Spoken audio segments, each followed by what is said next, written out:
evening and welcome to Hot Edition on 3FM 92.7. This bulletin is live from our studio here at Adisawe Kanda in Accra.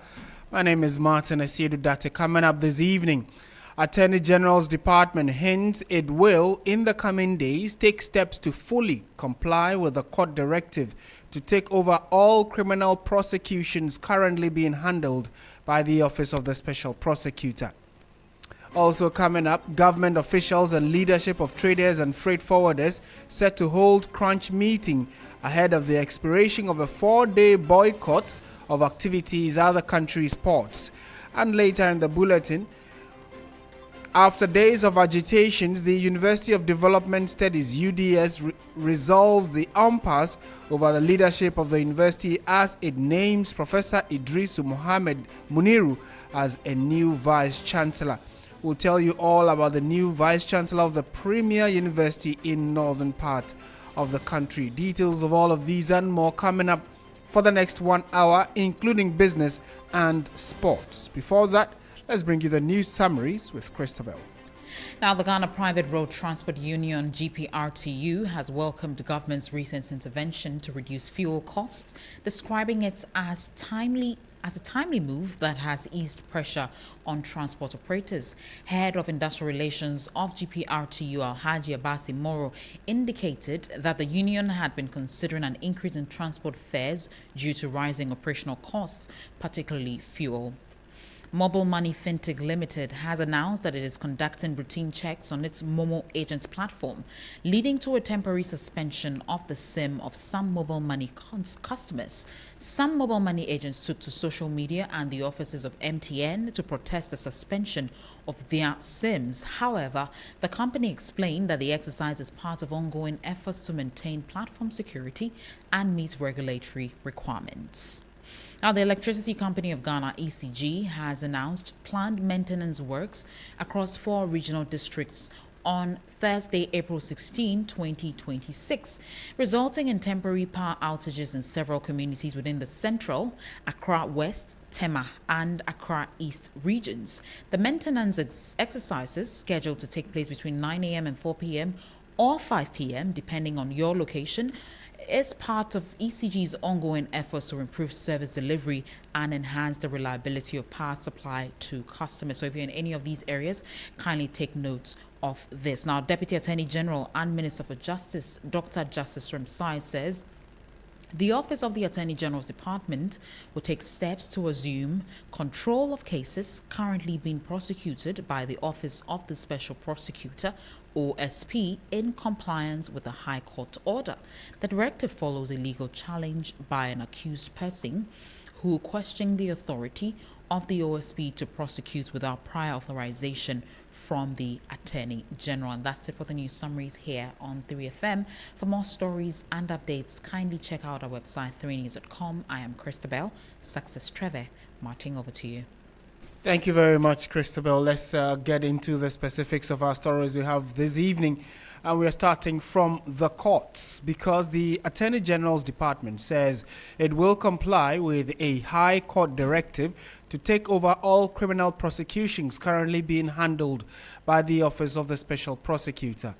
The ruling, delivered on April 15, orders the immediate transfer of all ongoing OSP-led cases to the Attorney General.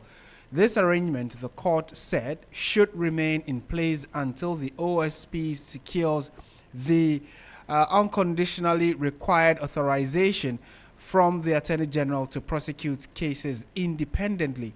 The ruling follows a legal challenge initiated by Peter Archibald Hyde, an accused person in an OSP-led prosecution. Now, Peter Hyde, through his lawyer, argued that the OSP lacked the legal authority to prosecute without express authorization from the Attorney General as required under both the Constitution and the OSP Act. Deputy Attorney General Justice Remsai, in a social media post, assured that the state has no intention of defying the court. He says steps will be taken in the coming days to fully implement the directive. Meanwhile, the Office of the Special Prosecutor has indicated it will challenge the ruling. Now, the OSP argues that the High Court exceeded its jurisdiction, insisting only the Supreme Court has the authority to declare provisions of an Act of Parliament unconstitutional. The anti-graft body says it is taking steps to overturn the decision as quickly as possible. Let's now speak to Edem Senanu, who is an anti-graft campaigner and co-chair of the Citizens Movement Against Corruption. Mr. Senanu, good evening. Thank you for joining us on 3FM. Thank you for having me. After the High Court ruled yesterday, or the order from the High Court yesterday seemed not to have settled all nerves. There are a number of questions still being asked. Where do you stand on the argument being put forward that, first of all, the High Court did not have that jurisdiction to give that order? And then secondly, what do you make of what the Deputy Attorney General is saying, that they are going to comply with the High Court's order? I mean, I don't know whether to call it farcical or what. First of all, exactly what we did not want the Attorney General of the state to do is what is happening. The historical records show that Attorney Generals were incapable of, as it were, prosecuting their own, whether appointed by the president, or it was something which was at, let's say, departmental or other level. Once it had to do with the government, there tended to be that reticence to do anything that affected people that apparently come under their government. Now, we came up with this with a thorough process. Parliament involved, law passed in accordance with Article 88 of the Constitution.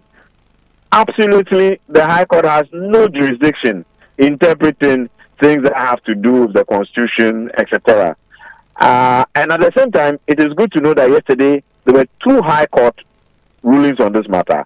One High Court criminal division said where the substantive case of the rice import scandal is, said we will defer and wait till we hear from the Supreme Court. Whereas the High Court general jurisdiction says that the OSP doesn't have prosecutorial capacity. And indeed, if we were to interpret it rightly, that High Court could only be speaking to the extent of the case in question that was before it.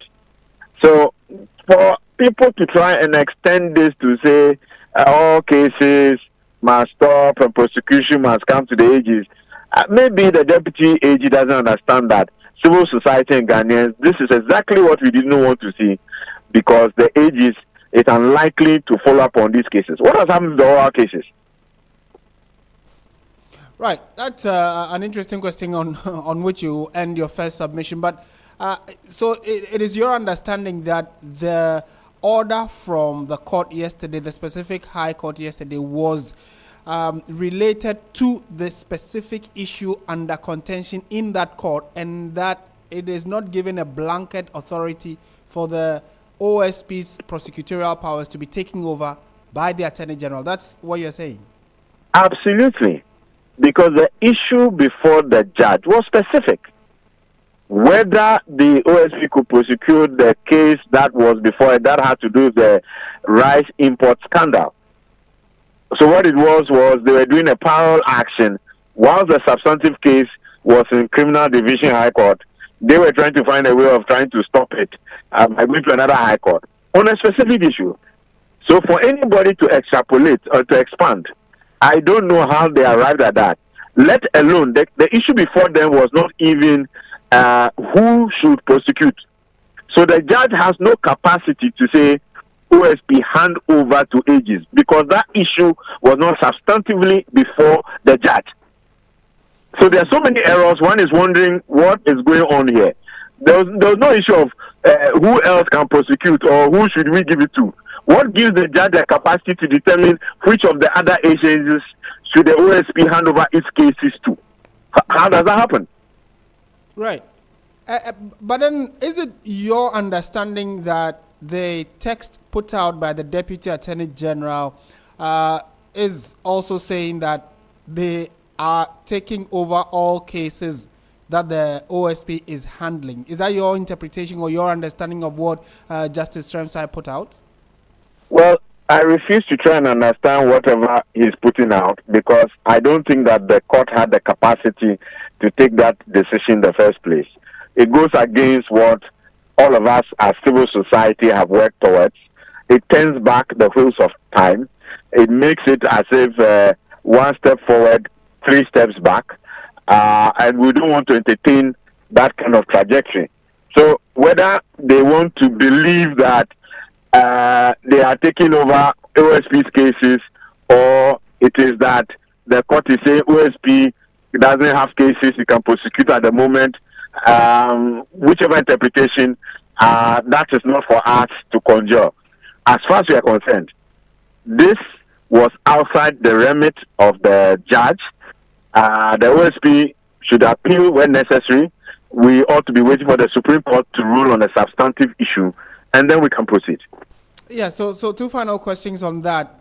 We know that there is another case quite similar, which is at the Supreme Court. But what then happens in this instance, and what are the clear risks if the Attorney General office takes over the prosecutorial powers of the OSP? What really is the concern here?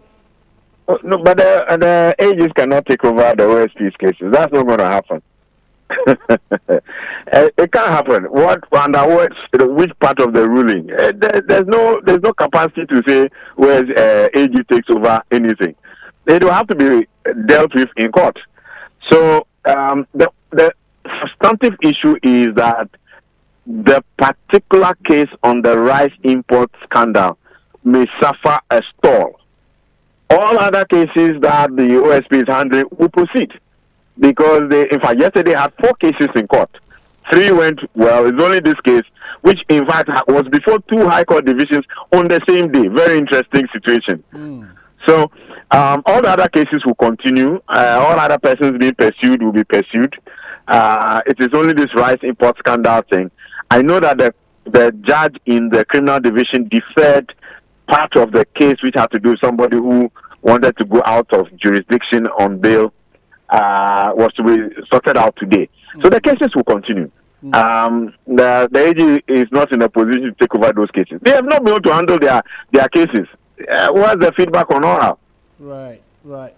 And finally, so what we are expecting from the Supreme Court, which is also clothed with the power to interpret the law, is it your expectation that the Supreme Court will at least give clarity as to the powers of the OSP to prosecute vis-a-vis what we are being told now by the High Court?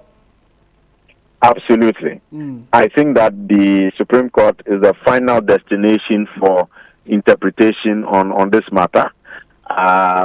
In 2017, 2018, this issue was thoroughly debated. The best place to get the nature and how detailed these discussions were will be from the Hansard of Parliament, where all sides were debated.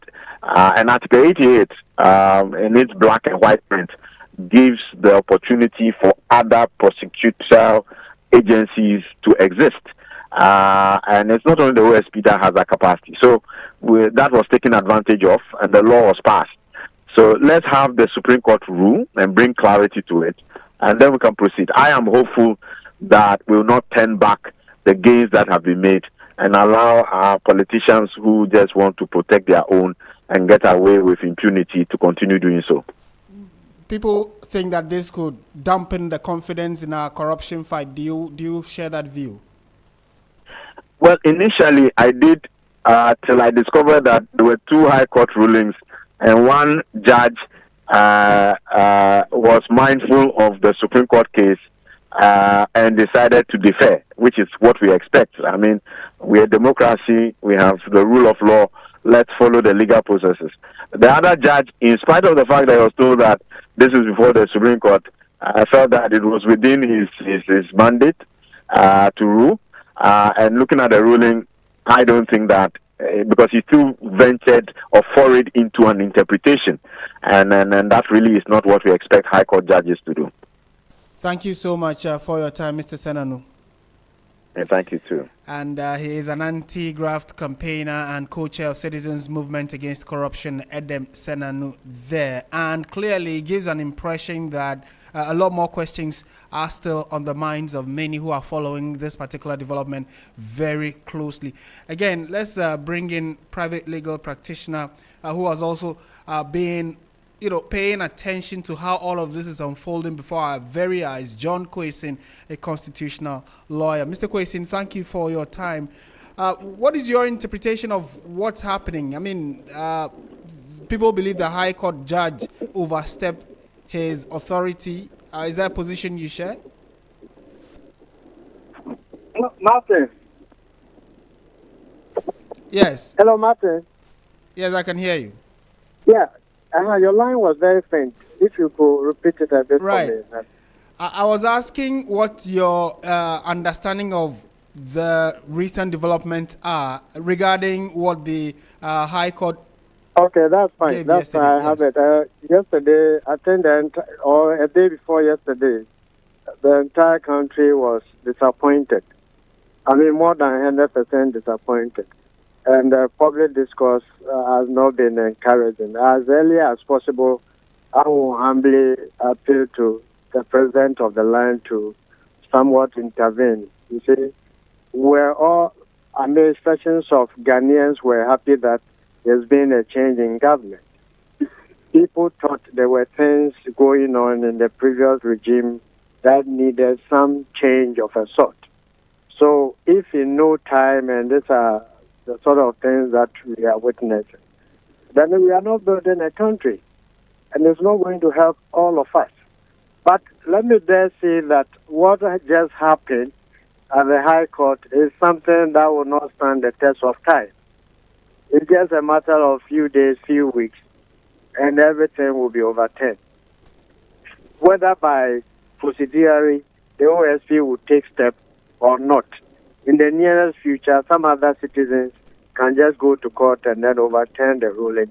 So we come back to what we think will be beneficial to us as a country and as a state, not as beneficial to the Attorney General, the present Attorney General, or individuals at the Attorney General Department. Like the first speaker rightly indicated, we expected drastic and urgent changes in the way and manner we went about public prosecutions. The emphasis was even more on public officers, and that's why we created the Office of Special Prosecutor. You see, it was to place checks and balances on our political officers in particular. So if you as an Attorney General now, and you say, no, we don't need that, then what are you telling Ghanaians? It's as if you're endorsing the corruption that Ghanaians say we don't want in the public sector. It was to solve, or maybe we do not understand why the Office of Special Prosecutor was created in the first place. Yes, and during the creation... That must intervene. Yes, okay, so two quick things.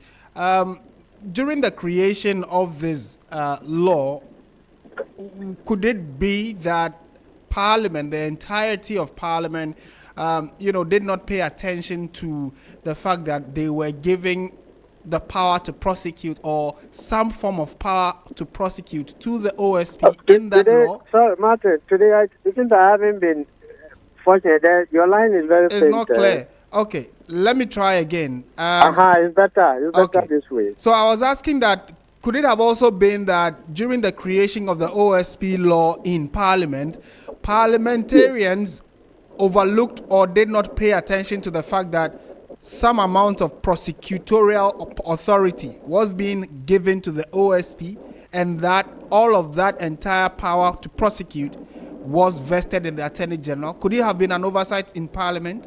It can never be an oversight. Parliament is full of lawyers. At a higher percentage are lawyers. And in our earlier conversation somewhere last week, we did dissect the entirety of Article 88.4. You see, the proviso that the prosecutorial powers is not left in the hands of only the Attorney General. He said the Attorney General or any other persons. But what actually became a bit of a hindrance was the aspect that they somewhat wanted kind of a authorization from the AG department. And I went further in explaining that in the mind of the framers of the Constitution, they had it that government is at every point in time, government is one. And some of these things, this authorization and all that, are sometimes for cosmetic reasons, so that it wouldn't be that everybody is doing their own stuff. And I gave the example that were it to be so, strictly to be so, then it means all those who have been sent to Nsawam, you see, for so many years, who have to be brought back or set free, because the prosecution was taken, or the prosecutions were done solely by the Ghana Police Service. Ghana Police Service is not the Attorney General. The district court, every district court in Ghana, if you go, the one doing prosecution on behalf of the state is a police officer. They don't take any authorization from the Attorney General. If you go to circuit court, mostly it's at the circuit court that sometimes, occasionally, you may have the presence of the Attorney General. You see, so what are we doing to ourselves as a state?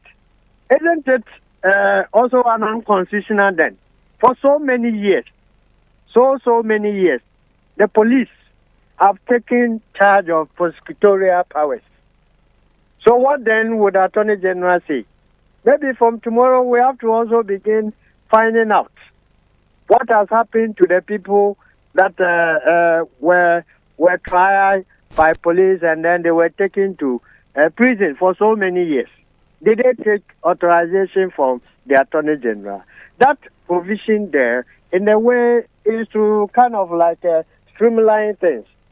You see, right. That notwithstanding the fact that some exceptional cases will have to go to the AG. But in this particular case, what I want the Attorney General to abreast himself with and the times is the fact that the Office of Special Prosecutor was bet because we wanted to solve a major problem. And that major problem is not even applicable to ordinary Ghanaians. The major problem is that our officials in Ghana, appointees and elected officials of this state, are swimming in corruption and corruption-related cases. But because the Attorney General himself is also part of the government, it will be difficult, you see, for an internal match. Looking at Attorney General being a minister and his own colleague minister, who is also an NDC, how can you prosecute such a person? It will never work. And that is why let's create an autonomous institution that is not directly part of the government to fill in the void. So if you come today and then you are saying no, you want to still play the same role, then where did we go or did we come? So it's never here on the end. We will humbly appeal to the president of the country to step in time, even before he goes on appeal. Yeah, so what you are indirectly saying is that we wanted to set up the Special Prosecutor's Office to deal with specific cases. Exactly. But we are now more or less joining it back to the Office of the Attorney General. And that is why, you see, sometimes I don't dance around some of these things. If you dance around it, it means you are embellishing the whole thing and it emboldens them. Why will you even bring in personal matters here? And Martin, let me be frank with you. The whole thing started when we had this Oforiatta test case. You see, OSP had even started before elections. NDC was not in power. He started chasing Oforiatta because, whether directly or indirectly, he had also fallen out somewhere with the previous government. So he started attacking them. And the NDC people were happy at the time. They gave him maximum support. You can go through your archives. The NDC were supporting the OSP more than 100%. Then they came, they said, we'll work with you because you are a darling boy. Then comes this oral thing. The oral was being engineered by the Office of the Attorney General. TC had already started with the Oforiate's case. Then the Attorney General also started weaving into the affairs of OSP. So today, if you realize, it became a competition. OSP has started this press conference way back, even before the Attorney General came in. Then the Attorney General said, no, the OSP is becoming too powerful. Me too, let me also become, me too, I'll start a press conference series. Martin, this is what has brought us where we are now. Right. You see, so it became like, who is now more powerful? Right. So I'll show you where power lies. Right. So that you know you too. And that is where they started engineering the aspect that if that is so, then let's send petition for him to be removed. Right. Alongside the EC and so on and so forth. That one didn't work out. Then from nowhere, they said a private person has taken the matter to court. And ironically, the AG who is supposed to defend the OSP is rather in tune with the plaintiff. Why does it happen? Government fighting government. Mr. Kwesi. Meanwhile, in all cases from the Attorney General Department, is the AG who is defending all government officials. This call is being recorded. No longer being. Government is fighting its own government official. Right. I mean, so something becomes too personalized, and this is not part of the qualities of rule of law. Okay. With rule of law, let me throw in my last question then. We are not supposed to have arbitrary powers. Okay. You see, we are not supposed to have arbitrary powers. Powers of government officials must not be at their personal whims. Okay, Mr. Kwesi, you are asking that the president step in. My question then would be, wouldn't that even also be another overreach? That's clearly in the remit of the executive, stepping into something that is clearly judicial. Why can't the courts or the legal minds, the court will amicably settle this? It's not everything that we are supposed to be going to the court. I just mentioned one quality, okay, of what rule of law is supposed to be. Government officials might not be portraying arbitrary powers. Another one is the independence of the judiciary. Unfortunately, with what we've been seeing for the past 10 years, Martin, it doesn't augur well for us at all. In the eye of the public, they don't see the judiciary as being independent. You see, so any case that goes to court, especially these public cases, the impression being created is that government will always have its way. And there's also the perception that if government want to win cases, there are some particular or specific courts that they send the cases to. Where are we heading as a country? If we are all tired that we don't want democracy, I mean, who is forcing us? Okay. We can resort to military or any other system, but you can't say you are practicing democracy, but you don't want to follow the rules and regulations that govern democratic dispensation. Mr. Kwesi, thank you for your time on this issue. And like you indicated, let's all wait to see what the Supreme Court's final verdict will be on this subject. John Kwesi is a private legal practitioner and bringing his perspective to the conversation we are having about a decision given by the High Court yesterday, which indicated that the authority of the OSP to prosecute falls solely in the bosom of the Attorney General, and that the OSP does not have the capacity to prosecute. And interestingly, a quick reaction has been seen on social media from the Office of the Deputy Attorney General, who has more or less welcomed the High Court's decision and says that the Attorney General's office is going to take immediate steps to respect the orders of the High Court. But a similar issue is, at the Supreme Court also awaiting final interpretation as to whether the OSP has authority to prosecute cases, or that is solely the remit of the Attorney General. We'll try and break all of this down for you going forward, especially as we all await the final verdict of the Supreme Court. Meanwhile, a former director of the School of Law, Kweku Ansasari, has also been commenting on the matter. Let's listen to him.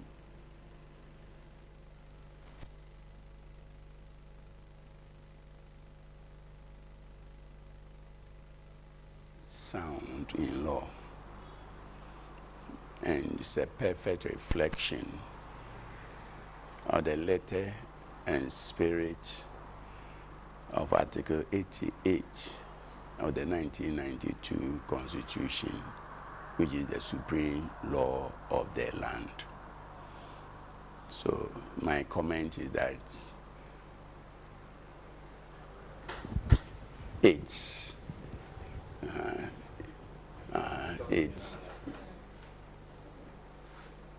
a good ruling, sound in law, and in consonance with the provisions of Article 88 of the 92 Constitution. Some legal experts or lawyers have argued that a High Court does not have jurisdiction to declare such, and then considering there's already the right scandal case is at the Supreme Court, it's almost an overstep in the mandates at which the High Court deals with. Not at all. See, we have a superior court of judicature consisting of three pinnacles: the High Court / Regional Tribunal, then the Court of Appeal, and the Supreme Court. These three constitute the superior court of judicature of Ghana. Each layer has its sphere or scope of operation.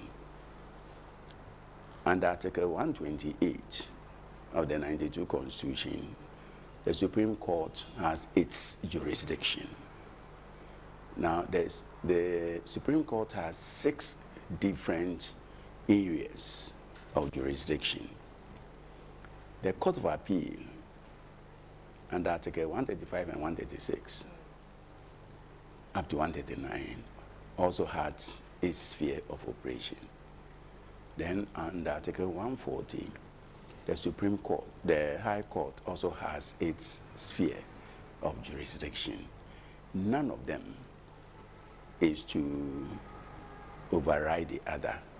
Indeed, the High Court / Regional Tribunal and the Court of Appeal are beneath the Supreme Court, and therefore they are all answerable to the Supreme Court. That does not mean that they don't have the power to make pronouncements. So if a court has jurisdiction and assumes the jurisdiction over the parties and the objects of the court, it can make pronouncements consistent with its sphere of operation. What the High Court did yesterday was to say that since the OSP did not obtain prior authorization before embarking on certain prosecutions, it had erred, and therefore it should go back. So the High Court drew the attention of the Office of the Special Prosecutor to the existence of Article 88 of the 1992 Constitution. And by virtue of Article 88 of the 1992 Constitution, the authority to initiate and defend criminal matters and prosecutions resides in the Attorney General and no other entity. Now, the Office of the Special Prosecutor is a subset of the Office of the Attorney General, and therefore the unlimited authority that it purported to grant itself was unconstitutional, and that's all that the High Court declared. Right, so that is Kweku Ansa Asari, who is a former director of the Ghana School of Law, sharing his thoughts on this current development. Some of you have already been sending in your messages on our Facebook stream. We're also on YouTube, so do let us know what you make of this particular story. For instance, Abam Abdul Razak is saying that he has sent us a message. He says, what is the success story of the OSP ever since it was established in 2018? The concerns that the AG is not prosecuting his colleagues in government, same can be said about the OSP. Again, another message here says, if the OSP started going after Oforiatta, how then did he allow Oforiatta to travel out of the country? Emil Smith also sends us a message that is following, and he believes that the decision from the Supreme Court should bring finality to this uncertainty. Keep your messages coming in. This is 3FM 92.7. We are live around the world on 3news.com. That's our website. We are streaming on Facebook and on YouTube as well. So your messages are very welcome. Let's shift our attention to some other stories, which also include the fact that, one, there are concerns about the 4-day-old strike by freight forwarders. How is all of that playing out, and what should the expectation be? We know that there is going to be a meeting, a crunch meeting that is between the authorities of the freight forwarders and government officials. So we'll try and find out if we'll try and get to the bottom of this particular story for you. And later in the bulletin, the University of Development Studies, after several months of impasse, have settled on a new Vice Chancellor in the person of Professor Idrisu Mohammed Muniru. We'll find out who exactly he is in a moment. This is 3FM 92.7. Stay with us.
2.7. Let's go on to the story that we have been monitoring for you. We know that later today, top government officials and representatives of the coalition of freight forwarders, traders, and industry associations are scheduled to hold a crunch meeting ahead of the expiration of a 4-day boycott of port activities. The industrial action, which began on Tuesday, has halted duty payments and cargo clearance processes at all ports and border posts in what the group describes as a strategic move to press for urgent reforms rather than a withdrawal from national responsibility. The dispute centers on the Publican AI valuation system introduced by the Ghana Revenue Authority, which freight forwarders argue has created operational bottlenecks and uncertainty within the country's trade ecosystem. In a moment, we'll engage Reverend John Awuni on what the outcome of that meeting or what their expectations are going into that meeting. But first, let's listen to Anthony Opong, who is the chairman of GUTA in the Ashanti region, because they, who are largely spare part importers, have also raised similar concerns and are threatening a similar boycott. Let's listen to it.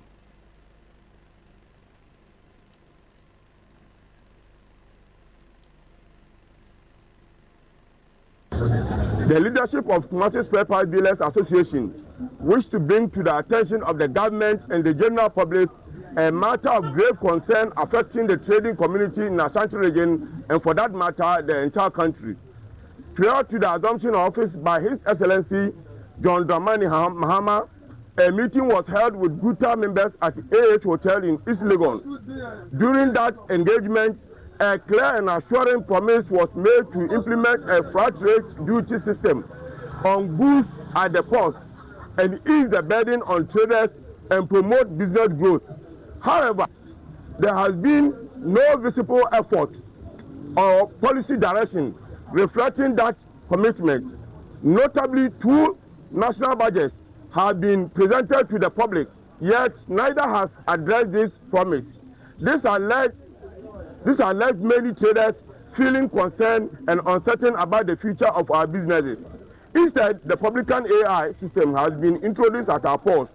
While we acknowledge the importance of modernization and not opposed to the implementation of an AI system, the current outcome has seen an increase in our duty raised by a margin of 2 times and 3 times compared to our old duties. This increase has placed an overwhelming financial strain on importers and traders, making it difficult to sustain our businesses. We wish to make it clear that we, the spare part dealers in Kumasi, are not against paying taxes, nor are we resistant to technological advancement. Our concern lies in the excessive burden these charges have created. The current situation is simply not sustainable for many businesses. In this view, we respectfully call on the government to revisit this issue with urgency and fairness. We are giving the government a 2-week period to address and resolve these concerns. Right, so that is Anthony Opong. He is the GUTA chairman in Kumasi, and we know that spare part dealers in the Ashanti region are resisting this AI publican system and are threatening a 50 to 70% price hike if government does not do anything about it. Reverend John Awuni has joined us on the phone now for a quick conversation, and you know that he has been one of the critical voices we've been speaking to. He's the executive chairman of the Food and Beverages Association of Ghana. Reverend, thank you once again for your time. So we know that there is a meeting. First of all, who is calling for the meeting? Is it government or it's the association just want to meet and then take your next line of action? Well, it's the Ministry of Finance, the Deputy Minister, and the Commissioner General of Ghana Revenue Authority that we had a meeting with.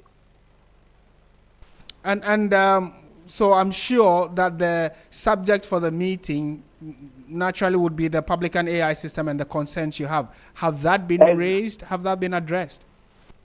Exactly. Well, the whole thing has to do with the publican AI system. And then from our side, as a joint business consultative forum, making up of all most of the business associations of the country, we went into that meeting with 4 key requests.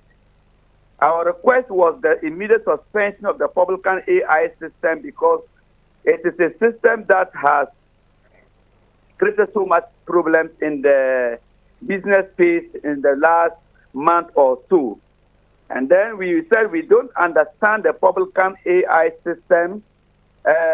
We don't know the methodology, the data sources, how, what is the margin of error.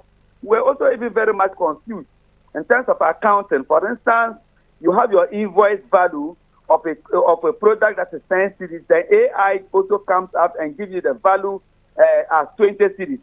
When you are preparing your accounting records, which value do you enter? The AI value or your invoice value? Because you didn't buy the goods from the AI, so AI shouldn't be able to give you a price.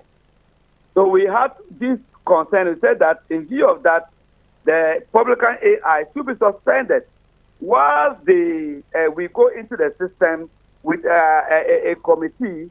Then we are able to audit the AI and find, and then we are comfortable that, as a matter of fact, it doesn't. It's aligned with the Custom Act of 891. We also requested that a revision to the statutes, a revision to the status quo with respect to the process for appealing valuation outcomes, including a guaranteed 24-hour turnaround time for the resolution of appeals. And we also requested for full disclosure of the operational, technical, and contractual details governing the Republican AI system. Finally, we requested for a participation in the proposed multi-party committee only. The ministry, upon deliberations and upon back and forth, appealed that we should, they agree to the fact that they will accede to reverting to the status quo, and for that matter, they will ensure that the appeal process is done within 24 hours. They also agreed that they will, from Monday, we will come into a meeting and then they will open the Republican AI for us to audit and then address our concerns. And then with the disclosure, respect to the disclosure of the details of the entities and contractual arrangement underpinning the Republican AI system, the ministry maintained its position that while it will grant leadership of our associations assets, they are unable to give a full disclosure of the AI system. This is how we ended the meeting. Oh, certainly. Then that must be a fruitful meeting that you had today. Well, it looks fruitful, but we are still not satisfied with the fact that the ministry is not ready to suspend the AI, the Republican AI. You see, just this week, today also, we have the cement producers also coming and talking about how values have gone up from $3 to $40, from $36 to $126. So it's a whole system to the extent that the Minister of Trade... And that increase is also because of the AI system? Because of the AI system. And the Minister of Trade has written to the Minister of Finance to look at this whole thing. So the whole thing is going to create a complete serious economic impact in the country. Prices will go up beyond that way that consumers can bear. So we are saying that suspend it so that we can all review the whole AI system, so that we can all be on the same page and be carried along. And government says that they cannot, for the matter represented by the Deputy Minister of Finance, they are unable to suspend it. So we are looking forward to, for now, the Monday meeting. We will go and see whatever they open to us. And if we are satisfied that we are all on the same page with them, fine. If we are not, we will advise ourselves as to the way forward that we can do to protect legitimate businesses and consumers of the country. Right. Well, we will all keep our fingers crossed and hope that some amicable resolution is found to this concern. Thank you, Reverend John Awoni. Again. Welcome. Thank you so much. And he is clearly very passionate about this subject. He is the executive chairman of the Food and Beverages Association of Ghana, and gave us some insights as to what happened during that meeting between them, their association, and the Deputy Finance Minister, or government for that matter, represented by the Deputy Finance Minister. 3FM will definitely update you now that the issue seems to be spreading just beyond importers and exporters, up until even regular people who are raising concerns about the possibility of price hikes. You just heard brothers and sisters who work in the spare part business in Kumasi, the Ashanti regional capital. They are saying that if this AI system is not properly addressed, their prices of spare part items will likely go up between 50 and 70%. That's quite unthinkable. But we would update you on any new developments regarding this story. You're listening to 3FM 92.7. Time now for business.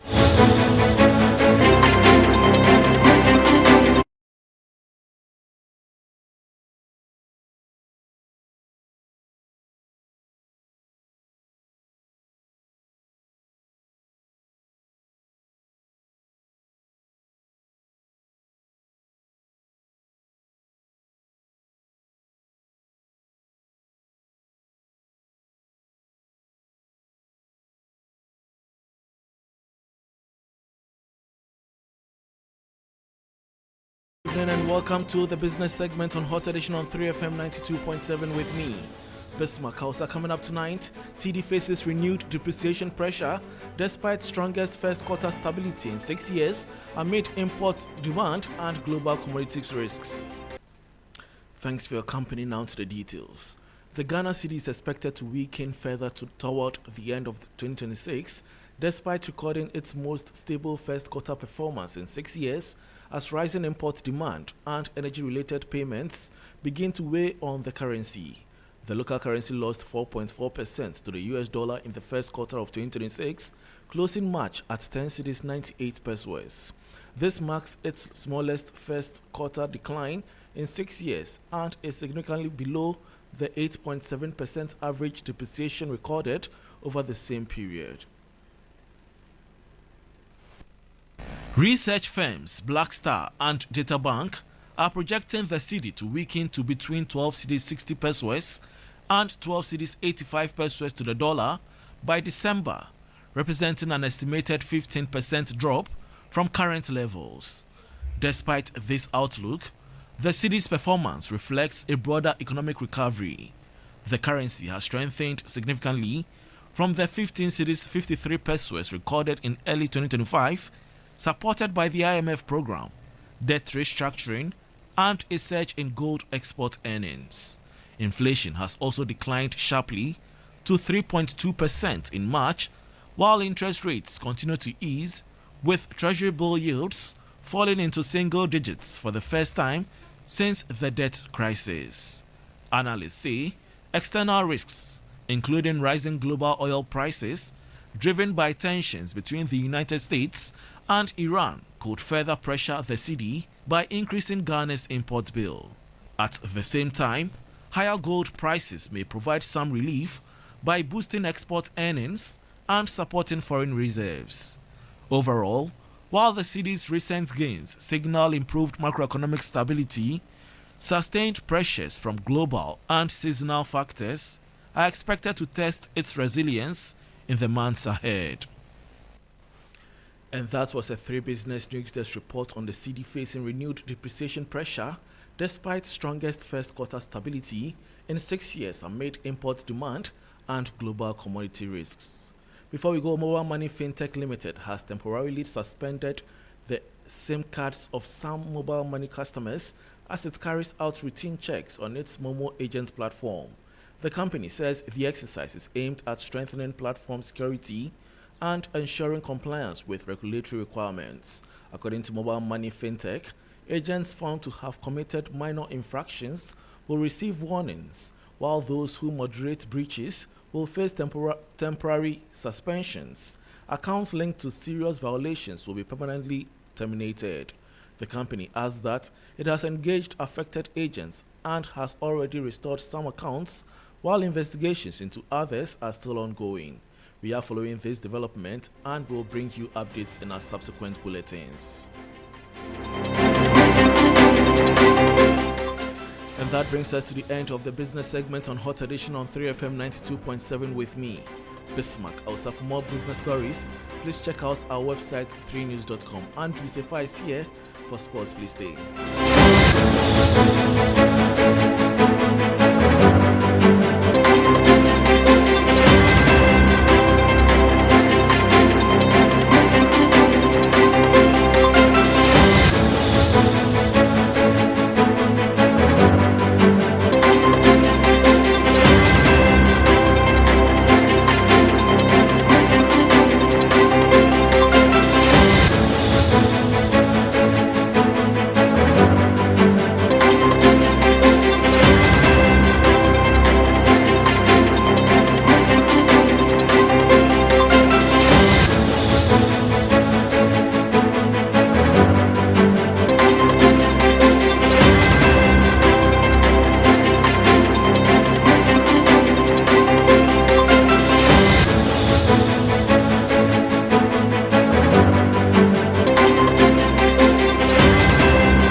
Hello, good evening and welcome to the sports segment here on Hot Edition on 3FM 92.7.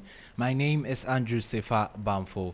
Let's start off from national team related stories because former Germany international Gerard Asamoah has called for a more proactive approach in recruiting dual nationals for the Black Stars ahead of the 2026 World Cup, as well as scouting for young players as debate intensifies over potential inclusion into Ghana's final World Cup squad. He made this assertion while speaking to 3 Sports in an exclusive interview. The question I'm asking myself, what are we Ghanaians doing for it? For example, we have so many good Ghanaian players in Germany, and how do we get these players? Because, for example, having a player like, let me say, John Boateng, he was a young guy. Ghana, everybody, we living in Ghana, we live in Germany, we always look back to Ghana and say, hey, Ghana nation to be nice. But we need to focus on these young guys. So what is the plan to go there? We have, let me be honest with you, it's just mine, what I'm thinking about, to get these players also. This are things we need to do to get these young players, and let me be honest with you, there are so many. The way changing the system, not always doing the same what we are doing. Always staying in Ghana, taking the Ghanaian players what in Ghana, you need to go out. You need to go out because most of the Ghanaians are also living outside. So you need to go out, not sit there and do all this academy. You need to go out and go to Schalke and ask, hey, how many players do you have for Schalke for the youth? How many players do you have Dortmund? You need to talk to this player. You need some scout who go there. Do you know how proud they will be? No, I've decided I'm not playing for Germany anymore. I'm going back to Ghana. These things we need to change because we are waiting to see, okay, Kevin Prince Barton is there, and then we go for him. And he said, no, I don't want to come, or Asiedu-Dartey, or this, or we go for them. No, we don't want, because they didn't see how we Ghanaians fight for them when they were young. The British people did everything for them, and now we are coming, and they are done. They are now good players, and now we want them. So you need to do it. And you need to do this. It doesn't matter. You need to start in the youth, and you need to go there. And the GFA president doesn't need to do it. You need her staff to organize all things. And so that was Gerard Asamoah, former Germany international, speaking. Away from the national team-related stories to some local football, because Mediama are set to take on Dreams FC in the last 4 of the MTN FA Cup semi-finals in Suejo on Saturday. Mediama, who lead the Ghana Premier League table, are eyeing a domestic double. Now, speaking ahead of their tie against Dreams FC, head coach of the side, Ibrahim Tanko, says his team are determined to book a final berth.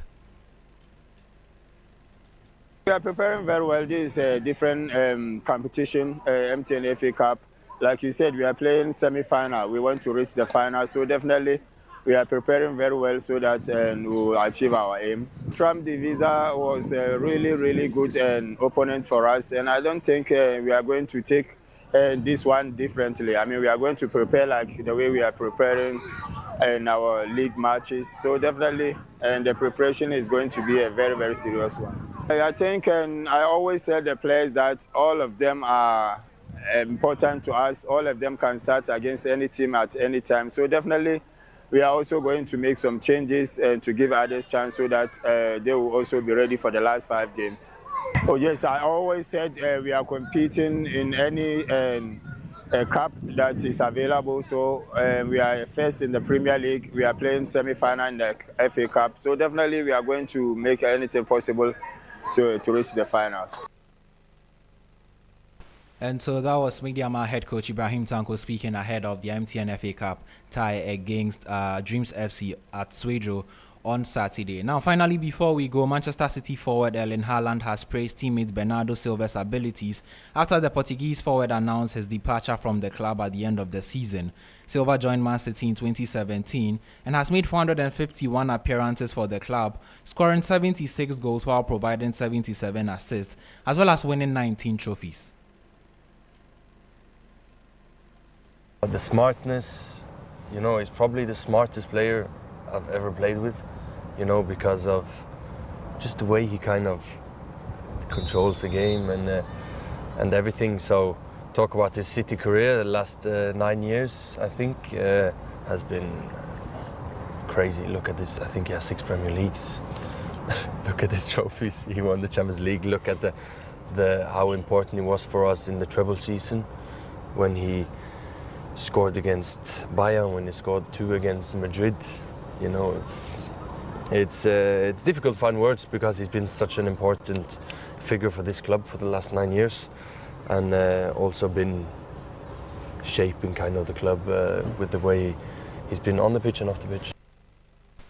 And so that was Manchester City forward Erling Haaland speaking, bringing an end to Hot Edition here on 3FM 92.7 with me, Andrew Sefa Bamfo. For more updates in the world of news, business and sports, join us same time tomorrow.